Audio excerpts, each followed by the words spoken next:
Serikali ya Mapinduzi ya Zanzibar tumefarijika sana kupokea mwaliko wa mkutano huu kwa taasisi mbalimbali husika ambao umekuja wakati muafaka katika kukabiliana na athari za mabadiliko ya tabia nchi pamoja na kuimarisha biashara ya kaboni.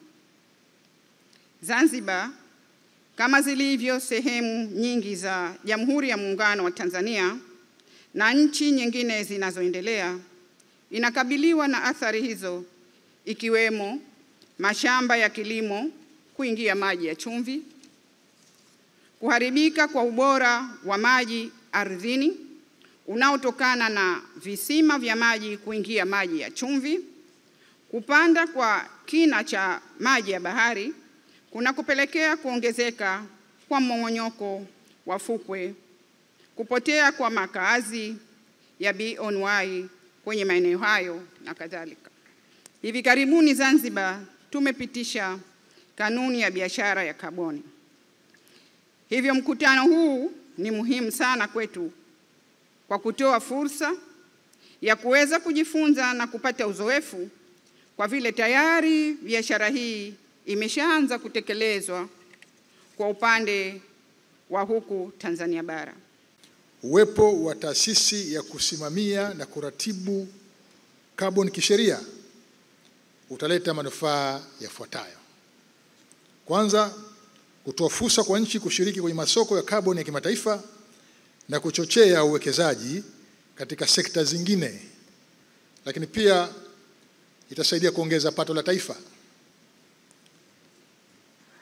Pili, kuimarisha usimamizi endelevu wa mazingira kwa kulinda mazingira dhidi ya madhara yatokanayo na mabadiliko ya tabia nchi kwa kuweka mifumo thabiti ya kusimamia na kufuatilia masuala ya gesi joto. Na tatu, kuimarisha ushirikiano na taasisi, mashirika na sekta binafsi katika kuibua fursa za uwekezaji za biashara ya kaboni nchini.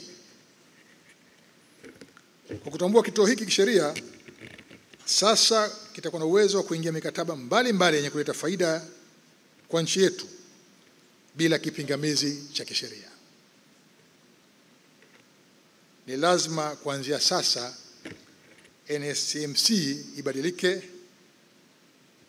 na ionyeshe kwa uharaka utofauti wa utekelezaji wa majukumu yake. Kwa sehemu kubwa uendeshaji wa biashara hii umetawaliwa na madalali ambao pia utaratibu wa upatikanaji wao hauko wazi.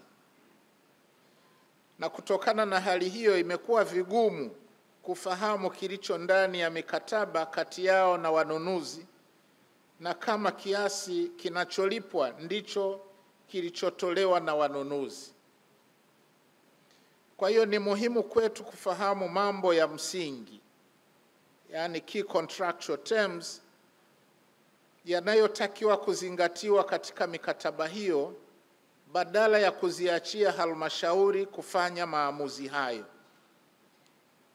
Mimi naamini uwazo katika swala hili utasaidia uendeshaji wa biashara hii na kuondoa hali ya kutoaminiana.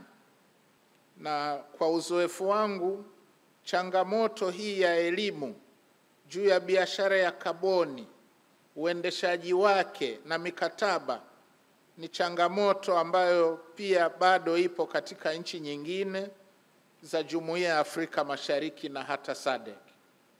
Kwa maoni yangu, ni vema mkutano kama huu uandaliwe mahususi ili kutoa elimu kwa mamlaka za serikali za mitaa na mikoa na wilaya, lakini pia vyombo vya ulinzi na usalama mapema iwezekanavyo.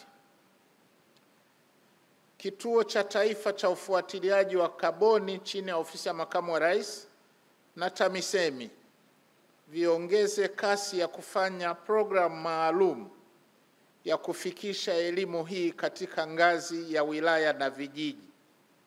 Lakini pia vyombo vya habari, taasisi za teknolojia na mawasiliano. Nimefurahi nimemuona ndugu yangu Dr. Jabir yuko hapa na wenzake. lakini pia mkurugenzi wa TBC na wengineo, mnayo nafasi ya pekee sana kupeleka elimu na uelewa wa biashara hii ya kaboni.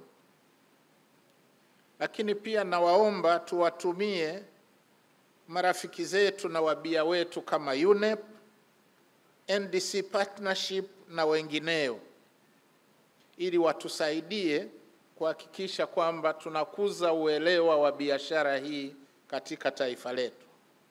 Ninapenda kuzisisitiza taasisi na mashirika kujiwekea na kutekeleza mipango ya kutumia vifaa vyenye matumizi kidogo ya umeme na kuhamia kwenye magari yanayotumia umeme na gesi.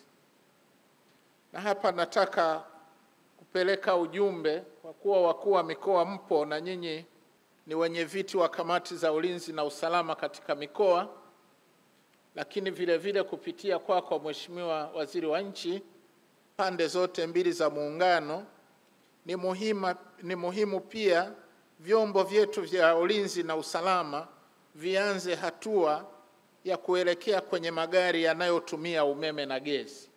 Ni muhimu pia taasisi na mashirika yawe na vitengo vya mazingira. Nimewaona hapa mmesimama, lakini viimarishwe na vitengewe bajeti za utekelezaji wa miradi au shughuli za kuhifadhi mazingira, ikiwemo utoaji wa corporate social responsibility. Na ili kuhamasisha taasisi na mashirika, tumefanya uamuzi, ofisi ya Makamu wa Rais itaanza kutoa tuzo wakati wa kilele cha siku ya mazingira duniani kuanzia mwaka huu kwa taasisi na mashirika yatakayobainika yamefanya vizuri sana katika uhifadhi wa mazingira.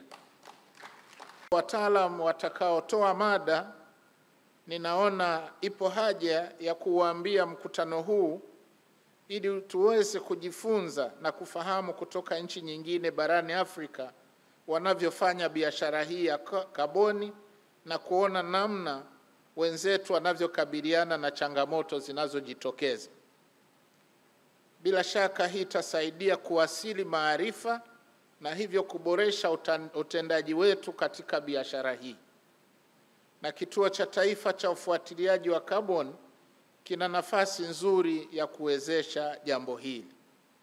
Ninaona udhaifu katika uratibu wa biashara ya kaboni kama ambavyo amelisisitiza Bi Margaret Barihait.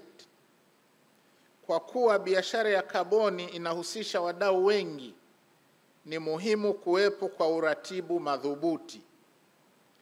Na ni vema ofisi ya Rais TAMISEMI, ofisi ya Makamu wa Rais, mwanasheria mkuu wa serikali, pande zote mbili za muungano na serikali za mikoa zikutane kwa ajili ya kupitia uzoefu tuliojikusanyia hadi sasa na kujadili na kupata mwelekeo wa pamoja katika uendeshaji wa biashara hii ya kaboni na kurekebisha kasoro zilizopo hivi sasa.